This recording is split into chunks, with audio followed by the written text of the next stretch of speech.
राधे श्याम। सभी भक्त श्रोता साधक श्रद्धालु को मेरा सत सत नमन। इस विश्व चराचर में समस्त व्यक्त एवं अव्यक्त साधु संत के श्री चरणों में मेरा दंडवत कोटि कोटि प्रणाम। जय गुरुदेव, जय श्री राधे। तो आज हम चतुर्माश व्रत के बारे में थोड़ा जानेंगे। जितनी गुरुदेव की कृपा से और साधु संत के वचन आज्ञा अनुसार जितने इस दास को ज्ञात हुआ, मैं सरल भाषा में चतुर्माश व्रत के बारे में बताने की प्रयत्न करूँगी। देखो, व्रत का उद्देश्य क्या है? व्रत की उद्देश्य ये होनी चाहिए कि हम एक संकल्प ले रहे हैं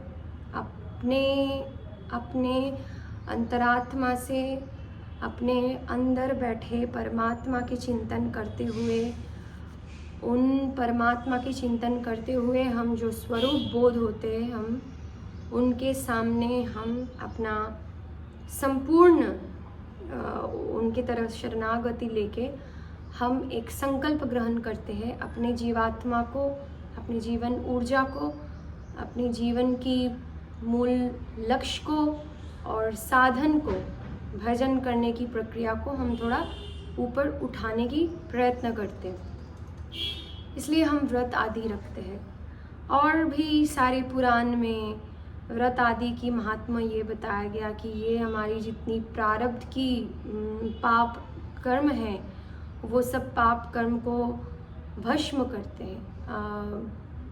समस्त पाप को प्रायश्चित के द्वारा हम जब प्रभु को बोलते हैं कि प्रभु, प्रायश्चित सबसे बड़ी जो आपकी जो अंदर जो जलन होती है प्रायश्चित की, उससे आपकी पाप नष्ट होता है, खंडन होता है प्रारब्ध की।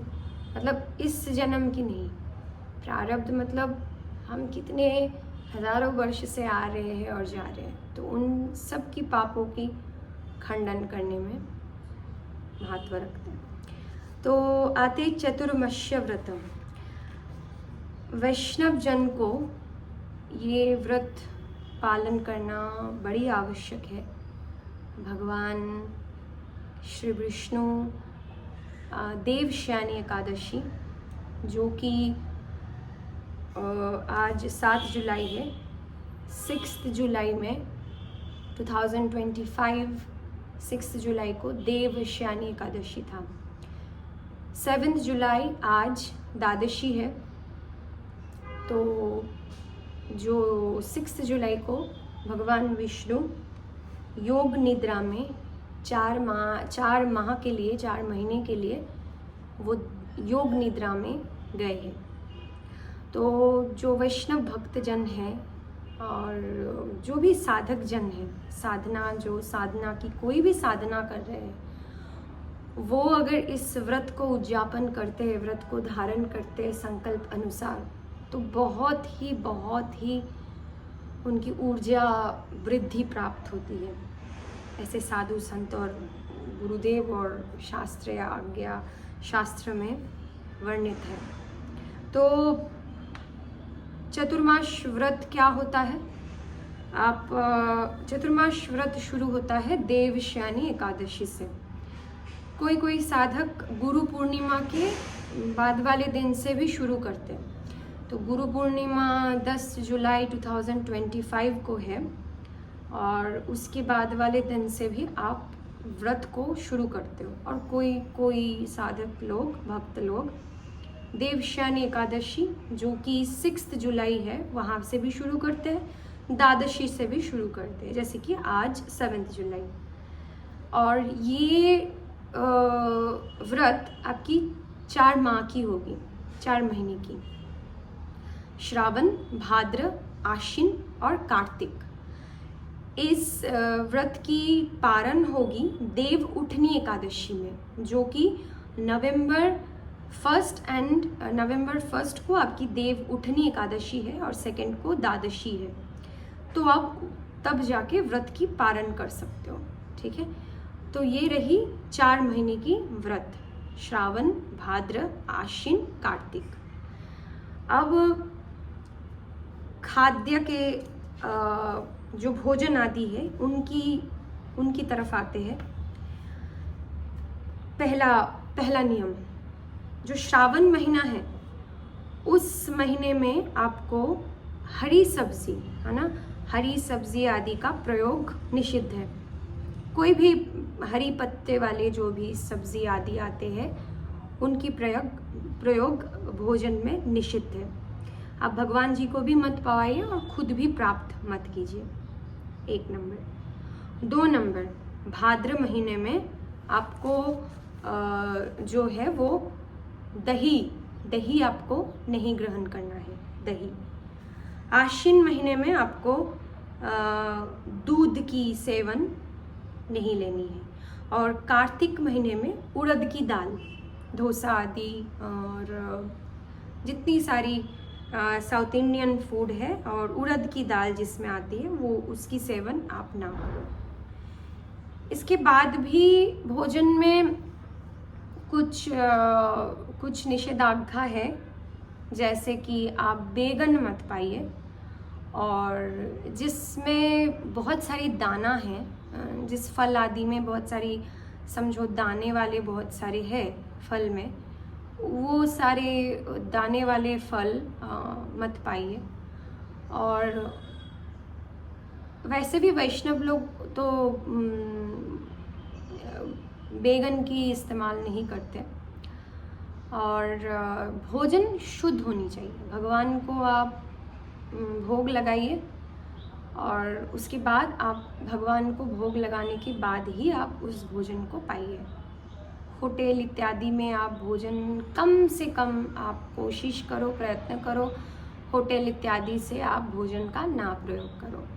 और जितना हो सके उतना साधक जो भोजन करते, सात्विक भोजन जो होता है, उबले हुए हम नहीं बोलेंगे, क्योंकि वो ना कैसे होता है, आपको ऊपर एक बहुत बड़ी मात्रा में अपने आप को रोक देना होता है।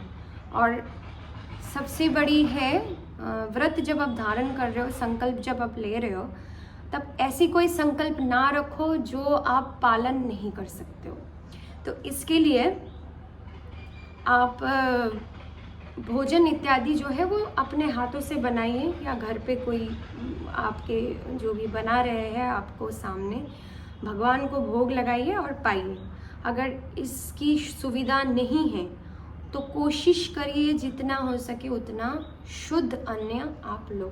और हर समय आप जब भोजन ले रहे हो, अगर वैसे वास्तविक आपकी ऐसे कर्मस्थल है कि आप भोग नहीं लगा पा रहे हो, आप कोई कर्म क्षेत्र में जाते हो, तो मानसिक भोग लगाओ भगवान को, है ना। जब भी कोई वस्तु आपके सामने आ रहा है, उस भोजन को आप भगवान को समर्पित करो कि हे भगवान, ये आपके वस्तु से मैं आपको ही मैं भोग लगा रही हूँ, तो इस भोजन को आप कृपा करके ग्रहण करें, समर्पित है ये भोजन। उसके बाद आप उनको प्रसाद के तौर पे ग्रहण करो। अच्छा, तेल इत्यादि बहुत सारे मसालेदार खाना ये सब ना पाओ। और ख़ास करके एक बात है कि सूर्यास्त के बाद कोई भी भोजन ना पाओ। ये तो एक साधक के जीवन की नींव होनी चाहिए। जो योगा अभ्यासी है, साधक है और भजन करते हैं, भगवान के रास्ते में है, पथिक है, उनको तो वैसे भी सूर्यास्त के बाद भोजन ग्रहण नहीं करनी चाहिए। कुछ भी हो जाए, आप सूर्यास्त के बाद भोजन की प्राप्ति ना करो। ये हो गया भोजन की प्रक्रिया। अब दूसरी चीज़ है कि ब्रह्म मुहूर्त में उठने की प्रयास करो। अब ब्रह्म मुहूर्त आप 3 बजे से शुरू होता है, 3:30 बजे से भी कोई साधक शुरू करते हैं। तो हमें अवगत है कि एकदम से तो ब्रह्म मुहूर्त में उठना संभव नहीं है। हम खुद भी नहीं उठ पाते थे और ना पाते हैं 3 बजे, झूठ बोल के कोई फ़ायदा तो नहीं है। तो थोड़ा थोड़ा करके उसकी जो समय की ना आगे बढ़ाओ। अगर आप 5 बजे उठ रहे हो तो 4:30 बजे उठो, 4:30 बजे उठ रहे हो तो 4 बजे उठो। और अगर आपकी नींद की समस्या है कि नींद आपको 6 घंटा या 7 घंटा पूरा करना चाहिए, वैसे तो साधु संत और महाराज जी सारे हमारे गुरु महाराज के कहने के हिसाब से एक साधक को बहुत कम नींद की आवश्यकता है, कम नींद लेनी चाहिए।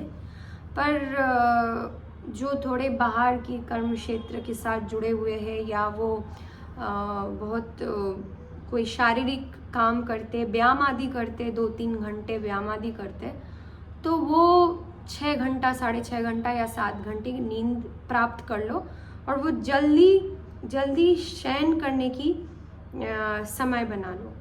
उठने जो अलार्म है ना, वो अलार्म आप सोने जाने के लिए रखो कि मुझे 9 बजे सोना है, मतलब 9 बजे ही हमें बिस्तर पे जाना है, शयन करना है। और फिर अपने आप ही वो धीरे धीरे करके आप आधा घंटा करके 5 बजे से 4:30, 4:30 से 4, फिर 3:30, 3 बजे तक उठ पाओगे। वो तो सब भगवान की कृपा है, भगवान को बोलो, भगवान उठा देते, करवा देते सब। इतनी तो विश्वास एक साधक को होनी चाहिए। अच्छा, तो ब्रह्म मुहूर्त में आप संकल्प करो कि हम ब्रह्म मुहूर्त में उठेंगे और जो शौच आदि करके आप स्नान आदि करके ब्रह्म मुहूर्त में स्नान करके आप भजन में बैठो। अब जो ध्यान की प्रक्रिया है वो तरह तरह होता है, कोई नाम जप करते हैं, कोई शून्य ध्यान करते हैं, कैसे भी आप वो समय भगवान की श्री चरणों में आप उस समय को निवेदित कीजिए, ठीक है। दूसरी है शौच है कि आप जब भी कभी शौच आदि करते हो उस वस्त्र को पहन के फिर आप अपना साधन कक्ष में या घर पे जो भी आप रूम में हो वो मत करिए।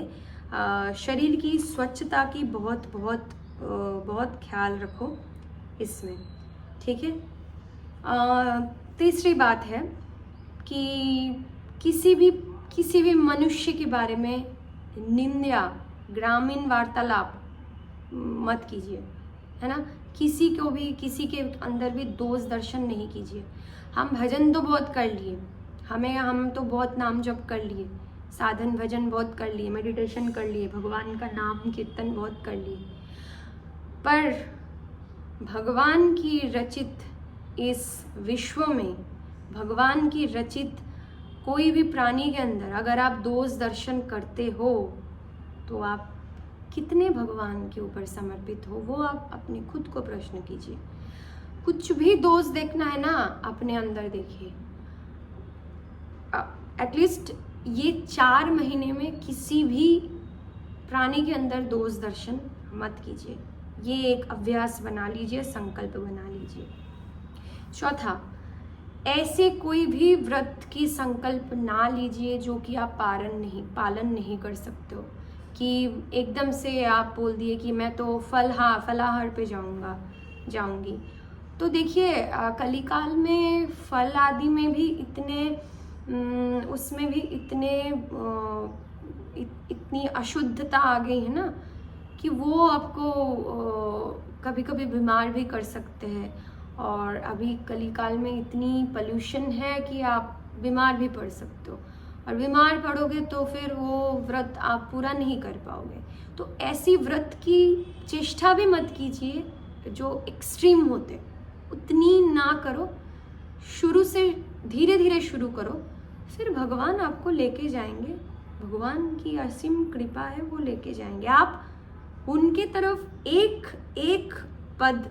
पैर बढ़ाओ, वो 1000 आपके तरफ आएंगे, 1000 पैर बढ़ा के आपके तरफ आएंगे, ठीक है। 5वां, भगवान की नित्य पूजा करने की कोशिश करो। त्रिकाल संध्या जिसको बोलते हैं, उस त्रिकाल संध्या के पालन करो।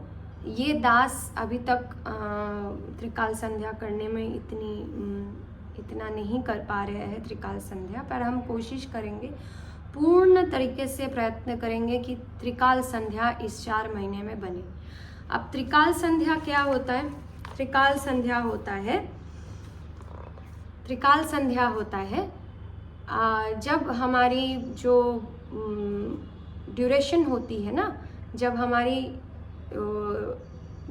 समय परिवर्तन होता है, जैसे हम सूर्योदय के समय जैसे हम रात्रि से दिन की सूर्यदेव की प्रकट्य हो रहा है, उस समय एक आपकी संध्या होती है, ठीक है। फिर दोपहर से आपको दोपहर के समय से आपकी जो संध्याकालीन जो आफ्टरनून हो शुरू होता है, वो एक समय शुरू होता है। फिर जो बंगाली में बिकेल बोलते हैं, आफ्टरनून से आप जब रात की प्रारंभ हो रही है तब एक संध्या होता है।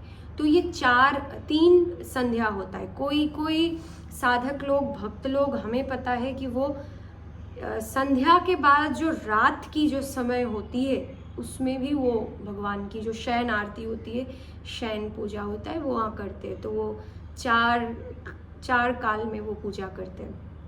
तो वो त्रिकाल संध्या करना आवश्यक होता है और एक भक्त और साधक को।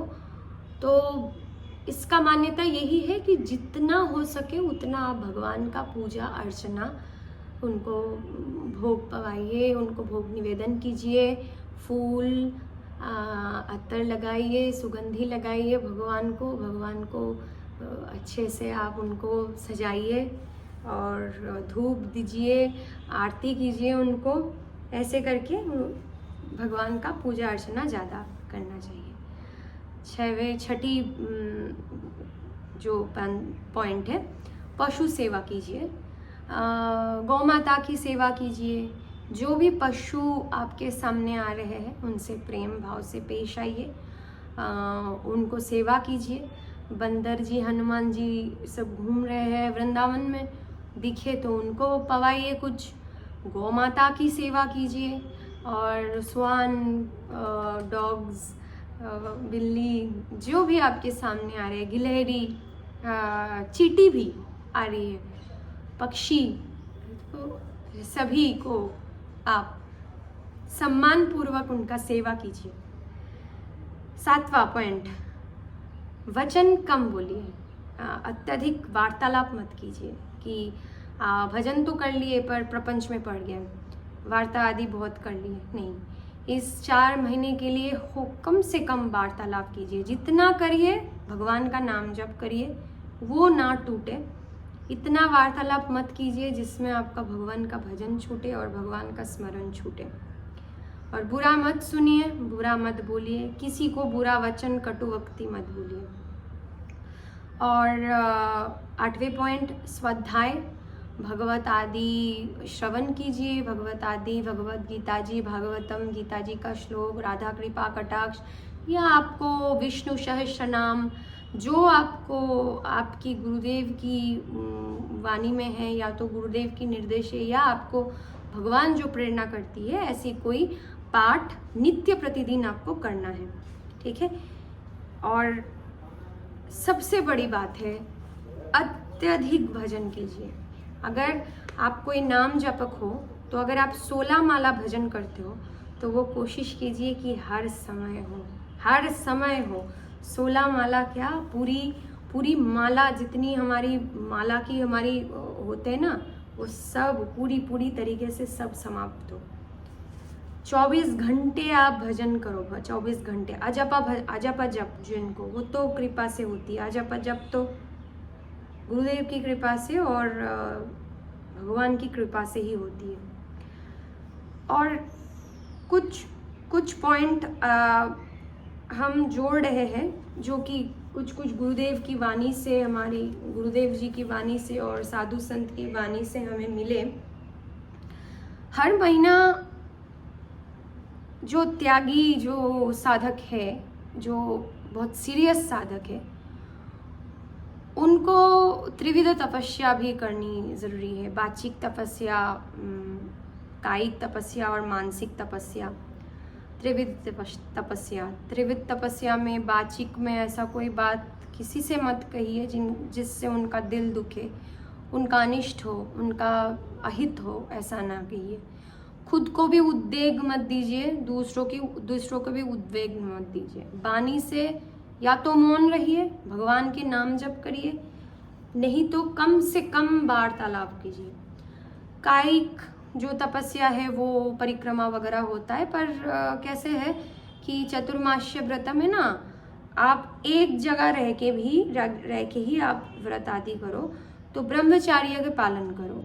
कायिक तपस्या में ब्रह्मचार्य का अवश्य पालन करो। भूमि शयन करो और आपकी जो ऊर्जा है उसको आप सहस्रारा चक्र तक ऊर्ध्व गमन करने में वो तपस्या लाओ। सरल बनो, हर तरीके से सरल, कायिक, मानसिक, वाचिक, सब तरीके से सरल बनो। भगवान को सरल जीव बहुत पसंद है। राधा रानी को तो सरलता से प्रेम है। और मानसिक जो तपस्या है उसमें ना कोई मन की उद्वेग ना होनी चाहिए। ऐसी कोई भी घटना, वस्तु, व्यक्ति, कहीं भी कुछ भी ऐसा मत करो जिससे आपकी मन की चंचलता बढ़े, है ना। मन को शांत, एकाग्र भगवान के चरण में लगाओ। ये बहुत ही महत्वपूर्ण है, जो कि थोड़े सीरियस साधक है। और एकांत निवास करो, जितना हो सके एकांत निवास करो। आप लोग के अंतर रह के भी एकांत बन जाओ, आप और आपके ठाकुर जी। बाहर कुछ भी हो जाए, मन के अंदर जो प्रेम जो जगह है वो हमारे प्रिया प्रीतम के है ना। उस स्थान में किसी को मत बैठाओ। और हो सकता है तो संग जो दोस्त कुसंग है इनसे दूर रहो, है ना। कुसंग से दूर रहो, क्योंकि हम भजन तो बहुत कर लेते हैं, हम भगवान की पूजा अर्चना बहुत कर लेते हैं, परिक्रमा आदि बहुत लगा लेते हैं। पर कैसा है ना कि दिन का कोई समय हो गया या महीने की कोई समय हो गया कि दोस्त मिले, कुछ मिले, वहाँ पे भगवान विमुख कोई मिल गए, दो चार कटु भगवान के बारे में कोई हमें तो ऐसे भी कहा जाता है कि जो हमारे संप्रदाय की है, संप्रदाय में हम संप्रदाय में नहीं जाते हैं, हम भगवान से प्यार करते हैं, बस हम भगवान के प्रेमी भक्त हैं। पर संप्रदाय मीन्स हमारे जिस भगवान में रुचि है ना। हमारे आराध्य देव हमारे राधा रानी और श्री कृष्ण जो चंद्रजू है, तो हम सिर्फ उन्हीं भक्तों की वचन सुनते हैं जो उसी पूजा में अनन्यता, इससे आपकी भजन बाधित नहीं होगी। तो ज़्यादा सबसे वार्तालाप की हम इनसे भी कुछ देवी उपासना भी सुन ले, हम कुछ गणेश उपासना भी सुन ले, सब देव आराध्य है हमारे, सब देव हमारे पूजनीय है।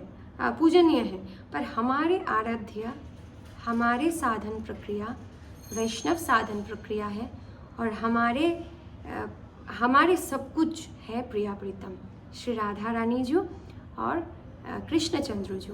तो हम सिर्फ उसी वचन में रहते हैं, और जो हमारी जो श्रद्धा सभी के लिए होंगे, पर हमारी प्रेम और अनन्यता सिर्फ एक तरफ होनी चाहिए, एक निष्ठ। तो संग दोष से बचिए, भजन बाधित ना होने पाए। तो ऐसा इतना हुआ, बहुत बड़ा वीडियो बन गया। तो ये रहा एक छोटा सा चतुर्मास व्रत की एक सारांश। और सब कुछ करिए आप, व्रत आदि, संकल्प आदि, नियम निष्ठा जो भी करिए प्रीतिपूर्वक करिए, जोर ज़बरदस्ती मत करिए। ये कर रहे तो हम भी कर रहे हैं, वो कर रहा तो हम नहीं। भगवान से जुड़िए, भगवान से प्रेम करिए, कुछ प्राप्त करने के लिए नहीं, उनको खुश करने के लिए, उनको खुश देखने के लिए, भगवान को प्रेम करिए। जय जय श्री राधे श्याम।